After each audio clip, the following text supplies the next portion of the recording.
Bonjour à mes élèves, les premières années bac sciences maths français arabe, première sciences français arabe et tous les élèves qui ont la dérivation au programme. Dans cette vidéo, avant de passer à un exercice corrigé, un exercice sur la dérivabilité en un point et les interprétations géométriques, je vais traiter le cas de la limite de f de x moins f de a sur x moins a lorsque x tend vers a plus, ça veut dire à droite, il est égal plus ou moins à l'infini, ou bien la limite du taux d'accroissement à gauche égale plus ou moins à l'infini.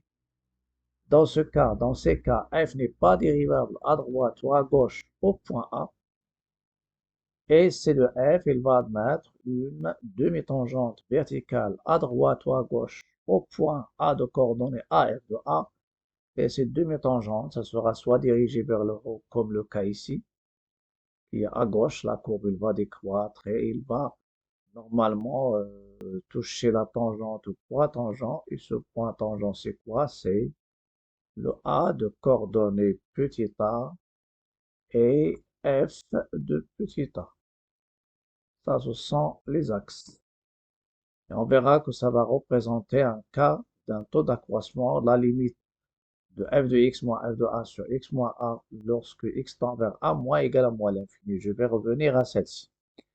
Il y a le cas de celle-ci, c'est à droite, ça veut dire la courbe, elle va toucher la tangente au point tangent, et ce point tangent, c'est le point A de coordonnées A, F de A.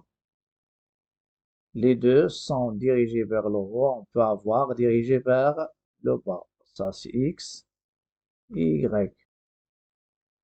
L'axe des X, ça, c'est l'origine, et l'axe, bien sûr, ici, des Y. Comment je peux, donc, dans les deux cas, si la limite de taux d'accroissement à droite de A ou bien à gauche de A, la limite, c'est la limite de f de x moins f de a sur x moins a à droite, ou bien à gauche, ça donne l'infini. La fonction n'est pas dérivable, mais la courbe, elle va admettre une demi-tangente qui est parallèle à l'axe des ordonnées. Il est vertical. Et on verra que cette demi-tangente, qu'elle se représente par une flèche, qui est dirigée soit vers le haut, soit vers le bas. Quel est le sens de, comment savoir le sens de la demi-tangente verticale? Donc, si vous avez la limite lorsque x tend vers a+, c'est-à-dire à droite, ça c'est un symbole, il est égal à plus l'infini, ou bien à gauche, c'est-à-dire a moins égal à moins l'infini, ça veut dire le symbole et le signe de l'infini sont les mêmes, la demi-tangente est dirigée vers le haut. Comme le cas ici, la limite de f de x moins f de a sur x moins a, lorsque x tend vers a moins, c'est moins l'infini. Mais c'est le symbole, le signe du symbole et le signe de l'infini ne sont pas les mêmes. La demi-tangente, ça sera dirigé vers le bas. C'est pas le cas ici. J'ai pas donné, donc il y a deux autres cas. Donc, normalement, l'aromaque, dans l'aromaque, il y a quatre cas. Il y a quatre cas. Vous remarquez ici. On a pris le cas de la limite de cette limite à gauche de a égale à moins l'infini, c'est ici, vers le haut, vers le haut. Et on a pris aussi le cas de la limite lorsque x tend vers a plus de taux d'accroissement égal à plus l'infini. Il nous reste aussi deux cas qui nous donnent la dérivabilité, c'est-à-dire la demi-tangente est dirigée vers le bas. On passe maintenant à un exercice d'application. C'est l'exercice 2. Et spécialement, c'est une fonction irrationnelle définie par Morse. Soit f est une fonction définie par f de x égale à 1 plus x la racine de 1 moins x au carré. Si x est compris entre 0 et 1, et f de x, c'est la racine de x à la puissance 3 moins x, si x est supérieur à 1. Ça veut dire x, c'est la partie à l'intervalle ouvert, 1 plus l'infini. Déterminer le domaine de définition de f, étudier la dérivabilité de f à droite en 0, à droite en 0 et à gauche en 1. Donner une interprétation géométrique des résultats. étudier la dérivabilité de f à droite et à gauche en 1, à droite et à gauche en 1, et donner une interprétation géométrique des résultats obtenus. Ça veut dire chaque résultat.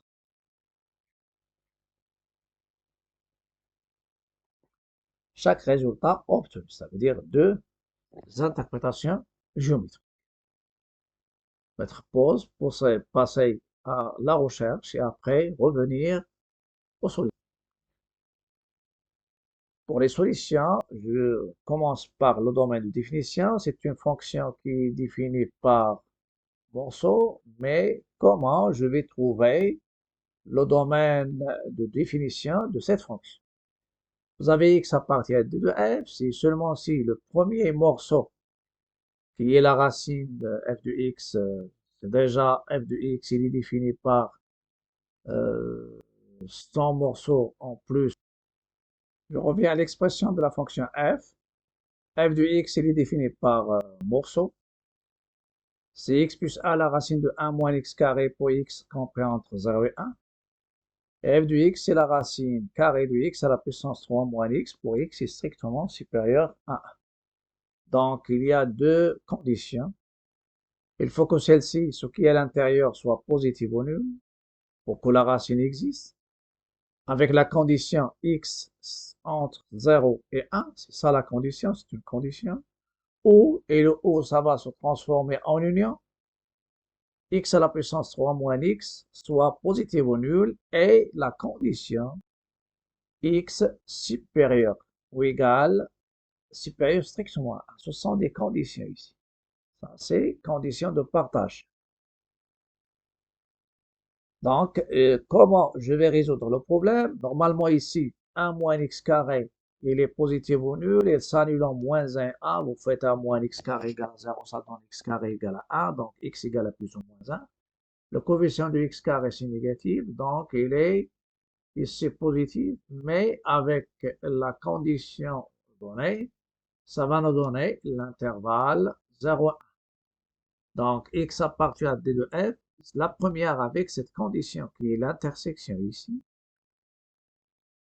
c'est à l'intérieur des racines, l'intersection avec l'intervalle fermé 0, 1, ça vous donne l'intervalle 0, 1, ça veut dire la condition x entre 0 et 1. Pour la deuxième, il faut que vous avez, c'est déjà le x à la puissance 3, x à la puissance 3 moins x supérieur ou égal à 0, ça donne x, il est supérieur x facteur de x au carré moins 1 supérieur ou égal à 0. Celle-ci est positive car x est strictement supérieur à 1. Et ça va rester, puisque x est supérieur à 1, de x carré, il est supérieur ou égal x carré moins 1, ça sera positif. Ou bien tu prends l'intervalle, et c'est-à-dire le tableau de signes, et ça te donne qu'il est vrai, positif à l'extérieur des racines. Mais n'oubliez pas qu'il y a une condition, et cette condition, ça donne l'intersection. C'est l'intersection. Le ou, c'est l'union. Et puisqu'il y a une condition, donc le x à la puissance 3 moins x avec la condition x positif, ça sera positif normalement, c'est sur l'intervalle 1 plus l'infini, ou bien vous pouvez même dresser le tableau de signes de ce produit x facteur de x moins 1 dans un tableau de signes et prendre la condition x supérieur à 1. Ou bien, puisque x est supérieur à 1, le x il est positif, ça reste x carré moins 1, il est positif. Ça vous donne x supérieur à 1 ou inférieur à moins 1. Puisqu'il est supérieur à 1, ça donne x supérieur à 1. Donc, c'est ça l'union. Et lorsque je fais l'union des deux, ça c'est l'union, l'intervalle moins l'infini, 0, 1, union l'intervalle 1 plus l'infini, ça va nous donner de l'intervalle, vous pouvez remarquer ici, si je prends l'intervalle 0, 1, et j'ajoute 1 plus l'infini, il nous donne l'intervalle de 0 jusqu'à plus l'infini. Voilà, ça c'est le domaine de définition. Deuxième question, c'est une dérivabilité. C'est l'étude de dérivabilité de la fonction au point 0. Voilà. Je garde la fonction ici.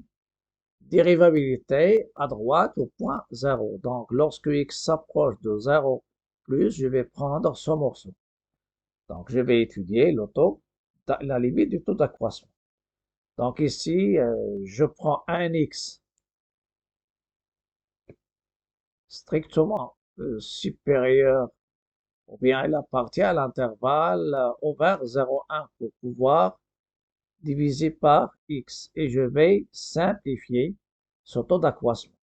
F de x moins f de 0 sur x moins 0, ou bien vous pouvez travailler à l'intérieur de la limite.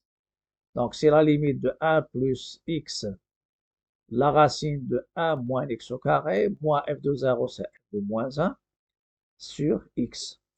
À ce stade-là, vous pouvez remarquer ici, donc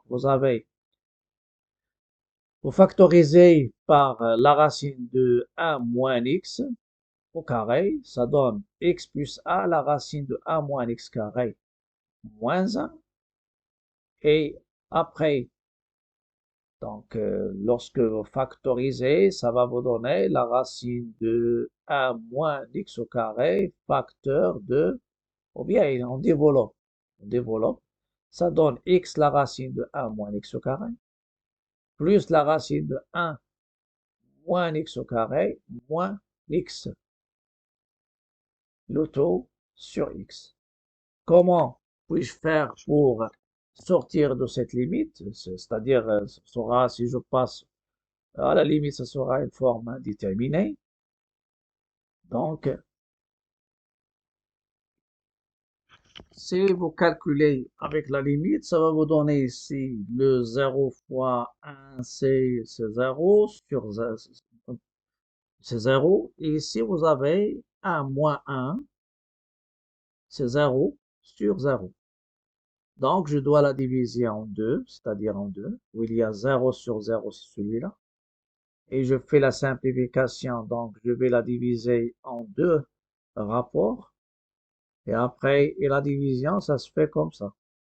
Pour avoir, ça c'est, lorsque je passe à la limite, je vais trouver la racine de 1, c'est 1 moins 1, c'est 0 sur 0. Ici, pour celle-ci, je vais multiplier par le conjugué. Le conjugué, bien sûr, les dénominateurs. Quel est le conjugué? Lorsque vous multipliez par le conjugué qui est ici, en haut, ça va apparaître la différence des carrés. Et quelle est la différence de carré? C'est la racine de 1 moins x au carré. Le taux au carré, ça donne moins x au carré. Moins 1, vous simplifiez les a et ça reste moins x au carré sur x la racine. Après, vous allez simplifier et ça va rester x, cette racine la première, moins x sur la racine de 1 moins x au carré fois x. Bien sûr, conjugué du numérateur, où il y a la racine carrée, c'est normal. Et après, je vais passer à la limite. Donc, la limite, donc je passe à la limite. Qu'est-ce que ça va nous donner? Donc, la limite de f de x moins f de 0 sur x moins 0, sa limite, c'est la limite de celui-là. La limite de ce rapport. La limite de ce rapport, c'est quoi? C'est la limite de racine de 1 moins x au carré, il donne 1. Moins la limite de ce rapport. Et ce rapport, ça va donner 0 sur 2. Donc celle-ci, ça va tendre lorsque x tend vers 0 plus, ça va tendre vers 1. Et celui-là, ça va tendre vers 0 sur 2, qui est égal à 0. Donc finalement, ça va nous donner un réel. Donc je dis qu'il est dérivable à droite au point 0. Et le nombre dérivé, f' droite de 0, c'est quoi? C'est 1. Donc, ma fonction, elle est dérivable à droite en 0 et f' droite et f', je préfère comme ça, f' de droite c'est 1.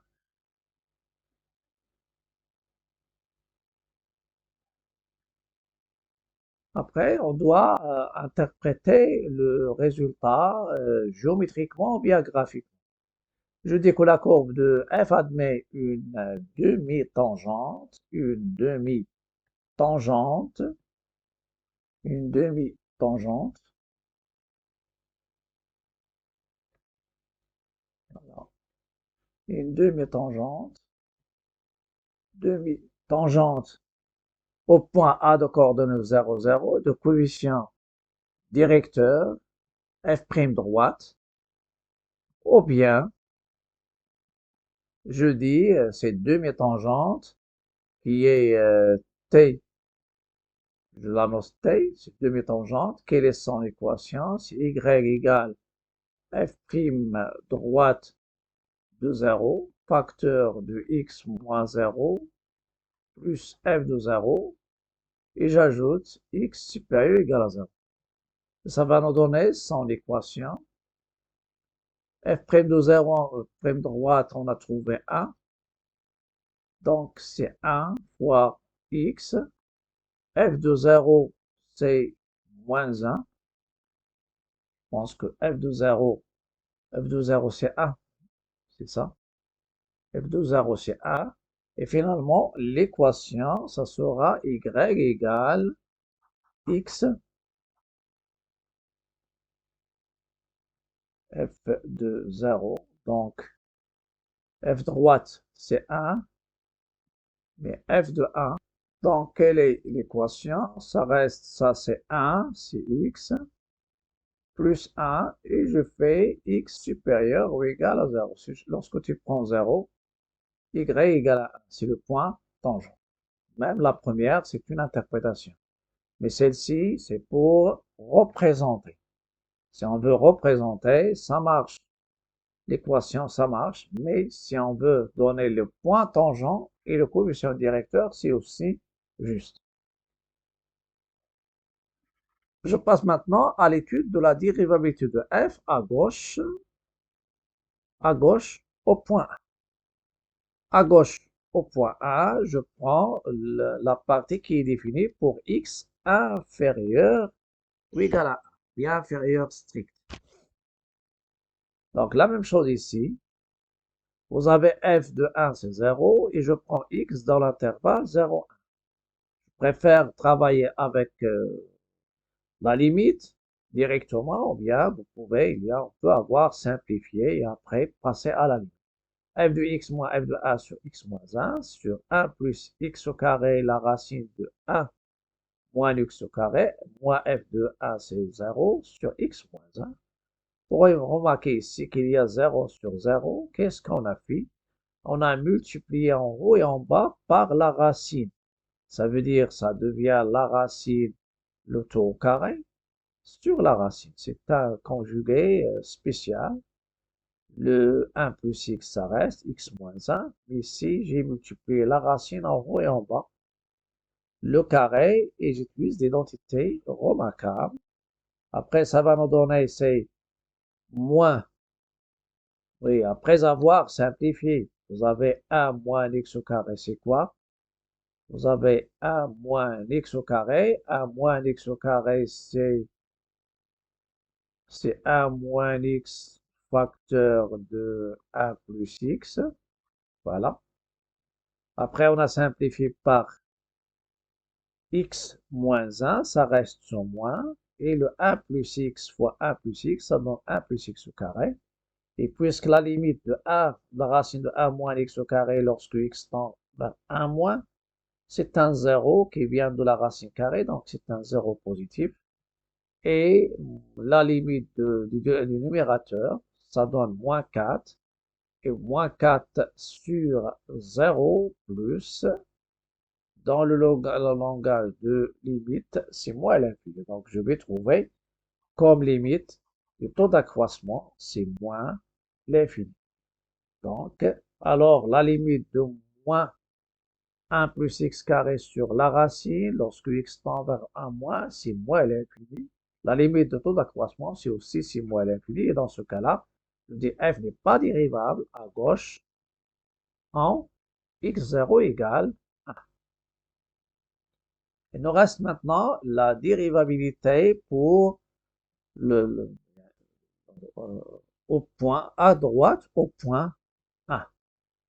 Donc, soit x strictement supérieur à 1 et je prends le taux d'accroissement. Là, f de x moins f de a sur x moins 1. Je remplace f de x par la racine de x à la puissance 3 moins x sur 0. La même chose, qu'est-ce que je vais faire ici? Lorsqu'il y a un 0, je vais multiplier la racine que j'ai, x à la puissance 3, je la multiplie par la racine de x à la puissance 3 moins x en haut et en bas, et après je simplifie, ça reste x à la puissance 3, c'est x à la puissance 3 moins x, c'est x facteur de x carré moins 1.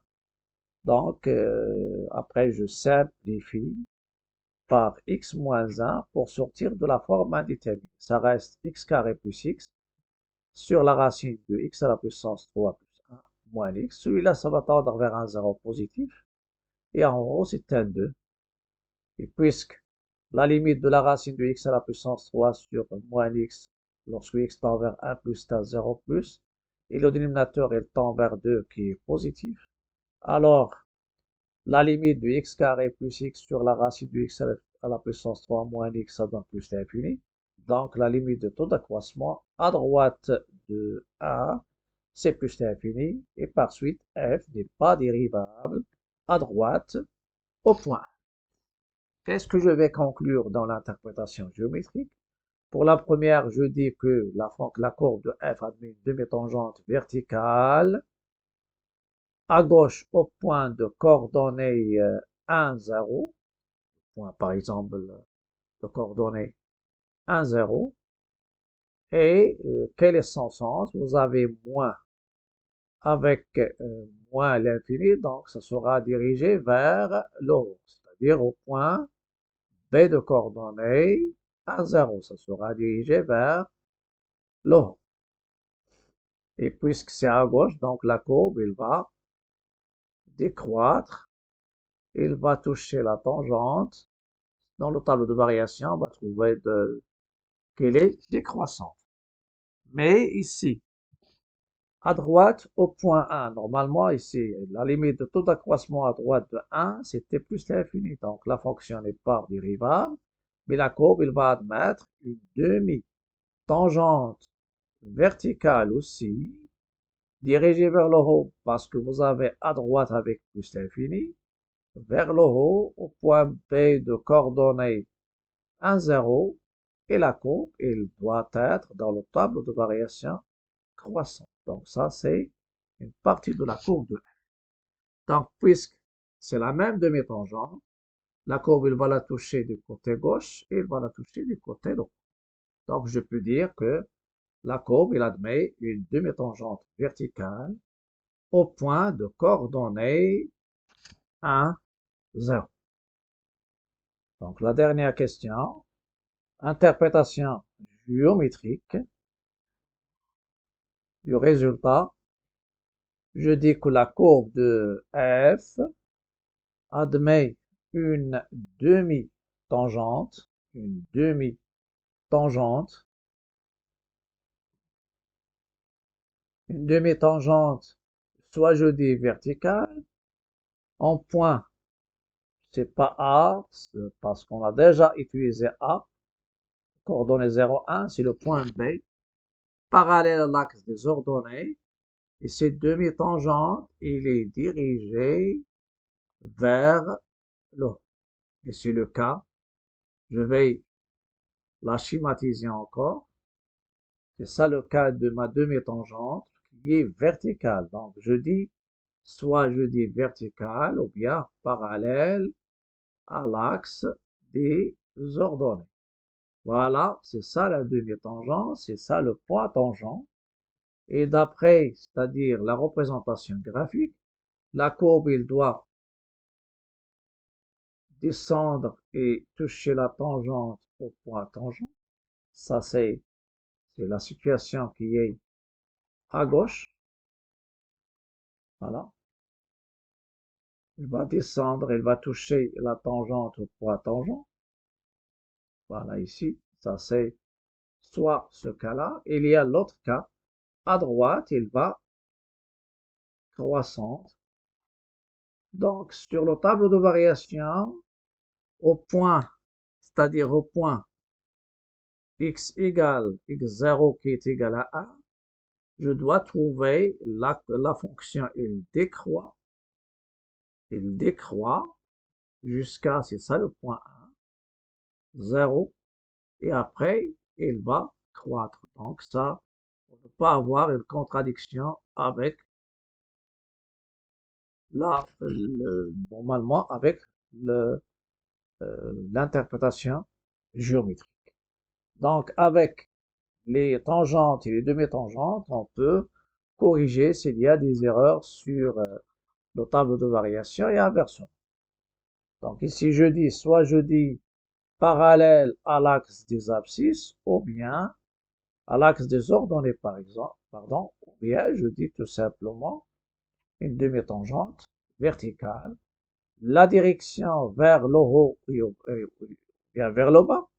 Si le x tend vers A+, vous avez la limite que vous allez trouver, soit plus l'infini, soit moins l'infini. Et lorsque x tend vers A-, la même chose, plus l'infini, ou bien moins l'infini. Si vous avez plus avec plus l'infini, ça sera vers le haut. Plus avec moins l'infini, ça sera vers le bas. Moins avec plus l'infini, ça sera vers le bas. Moins avec moins, la demi-tangente, ça sera vers le haut. Le point tangent, c'est le point d'abscisse A. Voilà. En général, je le prends, c'est A. S'il y a bien sûr la notation A, je peux passer B. Donc c'est ça le B ou bien le A, le point tangent. Le point tangent est la même chose, le point tangent. Donc vous avez 4 situations que vous pouvez et vous saurez dans l'une des situations. On peut avoir ici l'une vers le bas et l'autre vers le haut. S'il y a l'une vers le bas et l'autre vers le haut, je vais trouver une demi-tangente qui est dirigée vers le haut. Et il y a une autre qui est dirigée vers le bas et ça donne une tangente. Par exemple, il croît. Et ici, bien sûr, il croît, il touche la tangente au point tangent et il va continuer à croître. Pourquoi je fais tout ça? Parce qu'on se prépare avec les tangentes et les demi-tangentes. On va se préparer à la représentation graphique des fonctions.